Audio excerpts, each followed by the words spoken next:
Rasulullah bertanya, siapa wanita yang paling bagus? Wanita yang paling bagus. Wanita yang paling bagus tuh kayak apa? Kalau bahasa kita wanita yang paling cantik tuh kayak gimana sih?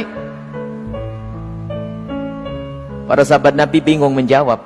Ada yang ngomong mungkin dalam hatinya berkata, mungkin sholatnya ya, mungkin puasanya, mungkin semuanya pakai mungkin.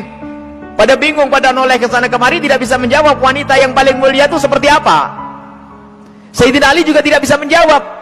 Semuanya pulang ke rumah masing-masing. Sampai di rumah Sayyidat Fatimah Zahra, seperti kebiasaannya wanita solehah, kalau suaminya datang yang ditanya adalah dapat ilmu apa, bukan dapat duit berapa.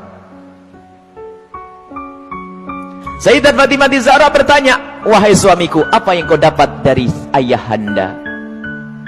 Apa yang kau dapat hari ini dari Rasulullah? Lah ini kalimat yang harus dibiasakan oleh para istri tuh. Bang, dapat ilmu apa? Kan begitu. Sayyidina Ali menjawab, kami dapat banyak, cuman kami juga dapat pertanyaan yang kami semua tidak bisa menjawab. Pertanyaan apa? Wanita yang paling mulia itu seperti apa? Wanita yang mulia itu seperti apa? Dijawab oleh Siti Fatimah Zahra, aku yang punya jawabannya. Apa? Dibisikkanlah di telinga Sayyidina Ali. Seketika itu wajah Sayyidina Ali berbinar-binar senang, wajahnya berseri-seri, mata berbinar-binar. Aku menemukan jawaban. Pasti aku nanti bakal dibanggakan oleh Rasulullah karena sudah punya jawaban. Di esok harinya ketemu lagi dengan Rasulullah. Siapa yang sudah punya jawaban? Para sahabat Nabi masih bingung. Tiba-tiba Sayyidina Ali berkata, kami punya jawaban ya Rasulullah. Siapa wanita yang paling bagus? Dijawab, wanita paling bagus adalah yang tidak pernah melihat laki-laki dan tidak pernah dilihat laki-laki. Rasulullah paham siapa yang ngasih tahu. Siapa yang ngasih tahu? Sayyidina Ali malu. Yang ngasih tahu tentu orang yang paling dekat denganmu ya Rasulullah. Sayyidat Fatimah Zahra yang membisikkan bahwasanya wanita mulia adalah yang tidak pernah melihat laki-laki dan yang tidak pernah dilihat laki-laki. Maknanya apa? Bukan tidak melihat seperti ini, maknanya apa? Kalau dilihat laki-laki nggak senang. Dan kalau ada laki-laki tidak penasaran, siapa itu? Oh hidungnya, oh bukan itu rendah. Dan wanita mulia adalah di saat dilihat laki-laki itu merasa tidak nyaman, bukan malah goyang pinggulnya yang dihentakkannya. Ini wanita-wanita rendah, malu kalau dilihat. Kalau merasa ada laki-laki memperhatikan, merasa risih, itu iman di dalam hatinya, itu kemuliaan, itu wanita mulia. Itu maksudnya, bukan lalu menutup, tak boleh dilihat, aku harus di kamar saja. Bukan, keluar dengan cara yang wajar, dengan mahram, dengan kelombongan wanita, dan danannya tidak pamer, yang sederhana. Akan tapi lihat, di saat diperhatikan laki-laki merasa risih hatinya. Kalau semua yang ada di tempat ini merasa seperti itu, itulah pecinta Sayyidat Fatimah yang sesungguhnya. Sekarang rusak zaman. Wanita keluar semuanya pengen pamer apa yang ia miliki. Sudah begitu ngaku, aku pengikut Rasulullah, aku sering hadir marhabanan, maulid Nabi, ribuan manusia yang datang, aku insya Allah dapat syafaatnya Rasulullah. Tapi nggak nyambung dengan Sayyidat Fatimah Zahra. Jadi kita harus berusaha untuk menjadikan diri para wanita-wanita ini merasa tidak nyaman, tidak senang kalau tubuhnya diperhatikan oleh kaum pria. Ini iman, itu kemuliaan. Jadi tidak nyaman. Dan itu ada sifat-sifat semacam ini. Ada merasa risih. Ada yang Masya Allah kalau sudah diperhatikan merasa, waduh wajahnya mulai putih, kuning, hijau tuh.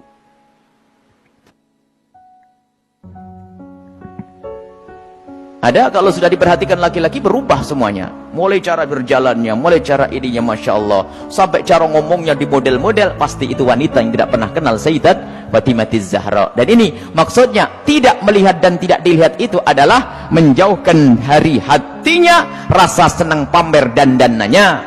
Sampai suara pun dijaga. Suara dijaga Sayyidat Fatimah Zahra, suara dijaga, dan rasa malunya sangat tinggi Sayyidat Fatimah Zahra. Sangat malu, pemalu beliau itu. Pernah suatu ketika berada di teras rumah, bukan di teras, karena rumah jangan dianggap kayak rumah kita. Sebab rumah Rasulullah dengan Sayyidat Fatimah Zahra kalau digambarkan, kalau Masjid Nabawi ini segede ini dulu tuh. Masjid Nabawi kurang lebihnya seperti ini, seperti Masjid Taqwa ini sebelum dikembangkan. Jadi rumah Rasulullah itu Rumah Sayyidat Fatimah Zahra ada 5x5 di situ. Seberangnya ada rumahnya Sayyidi Aisyah, di belakangnya ada rumahnya Sayyidah Saudah. Kemudian nanti istri Rasulullah yang lainnya ada dijajar begitu. Jangan dianggap rumahnya di kampung sana, di kota sini, bukan. Jadi rumahnya hanya kecil-kecil begitu. Sehingga ada fitnah yang pernah disebar bahwasanya Siti Fatimah Zahra pernah ditendang Sayyidina Umar bin Khattab. Ini kan fitnah pada Sayyidina Umar. Memangnya nggak ada yang denger yang lainnya? Oh, kecil begini, kalau sampai Siti Fatimah sampai jerit-jerit nangis pasti kedengaran. Ada ya sekelompok orang yang berdusta mengatakan Siti Fatimah Zahra meninggal karena dipukul oleh Sayyidina Umar bin Khattab, perutnya sampai keluar. Ini lucu cerita ini. Dipikir rumahnya itu di kampung sana ya, kampung sini, bukan. Itu loh rumah Siti Fatimah. Kalau ada di sekitar masjid ini, mepet.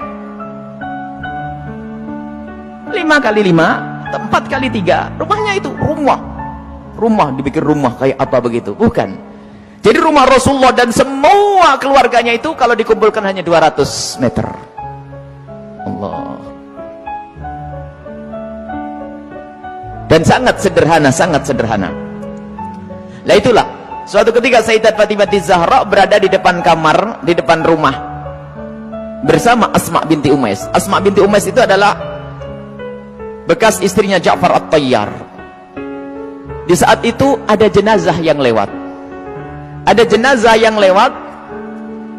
Dan di saat ada jenazah yang lewat, tiba-tiba Siti Fatimah menangis. Dan menangisnya nggak kira-kira. Sampai Asma ketakutan. Kenapa wahai binta Rasulillah, wahai putri Rasulullah, engkau menangis seperti itu? Ada apa? Kenapa engkau menangis? Baru setelah reda bisa menjawab, aku menangis, aku nanti pasti akan mati. Tentu engkau akan mati. Engkau akan mati.